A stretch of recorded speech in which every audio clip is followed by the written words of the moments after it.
The reality of bilingualism in Canada, that is the topic of tonight's byline. Parliament is back and apparently Prime Minister Stephen Harper is looking for new ways to cut the budget. Now, he told me last week he wants the budget balanced, but he said that's not his top priority. Keeping the economy going, he said, was job number one. Well, tonight I'm going to give the Prime Minister a suggestion that, well, he can cut the budget and help the economy if he returns the money to the public. Let me explain. Did you know that we're in the middle of a 5-year, $1.1 billion consultation on Canada's linguistic duality? Translation, they're spending an awful lot of money to talk to Canadians about bilingualism. Why? What's the point here? Canada is not a bilingual country, and anyone that thinks it is needs to get the heck out of Ottawa. Now, there are pockets of bilingualism in Canada, parts of Quebec where English-speaking community is quite prevalent, parts of the rest of the country where French is a real factor, but that does not mean that Canada is a bilingual country. We have a swath of the country stretching from New Brunswick through the southern half of Quebec, taken in Montreal and the eastern townships, and up through the Ottawa Valley, a little bit of northern Ontario. In these areas, it's a strong mix of English and French. Beyond that, though, it's pockets here and there. Doesn't matter, though. The feds have decided they're big on bilingualism, and they'll push this no matter what real people say or what the facts on the ground tell them.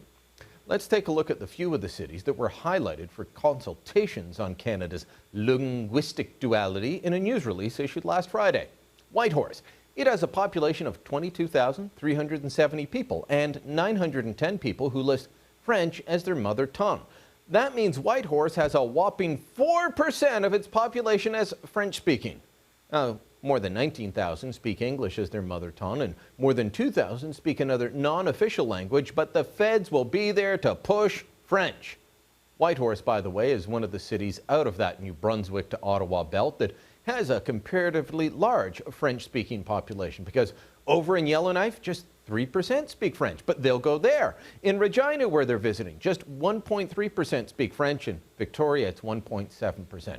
Now, the press release put out by Heritage Minister James Moore pointed out that he was in his hometown of Coquitlam, British Columbia for consultations. It says, the Honourable James Moore, Minister of Heritage and Official Languages, today consulted official language minority communities in Coquitlam on their priorities in one of a series of pan-Canadian government consultations on official languages. Now, I don't know what the French-speaking population of Coquitlam is because Stats Canada doesn't list the Vancouver suburb as its own entity by language, but the entire Vancouver area has just 1.1% francophones by mother tongue. 1.1%. In fact, other than Manitoba, none of the other Western provinces even top 2% French-speaking. But Canada is a bilingual country? What's most ridiculous about these consultations is that, well, they're going to take place in English Canada mostly. Montreal and Quebec City are listed. Now, Montreal's a bilingual city, but Quebec City? Not really. I mean, sure, there's people that are happy to speak English to you in the tourist areas, but is there an English population? Again, not really. Not one that doesn't know how to speak French. The English as mother tongue population of Quebec City is 1.4% of the entire population. But I'm not done yet because we haven't gotten to the most ridiculous city yet. St. John's, Newfoundland. Population 179,000. French population, according to Stats Canada, 535. That's just 0.2% of a percentage point. Put another way, 1/20th of a percentage point. 1/20th of 1% of the population is Francophone. Bilingualism costs all of us dearly. Billions are spent each year that could be spent on other matters or returned to the people in tax cuts. Instead, it's spent propping up programs that in much of the country are aimed at the tiniest of communities. When James Moore says, we are committed to protecting, celebrating, and strengthening linguistic duality, what he really means is, well, the feds are committed to using your money to enact the Trudeaupian dream of having every little boy and girl speak French in Canada.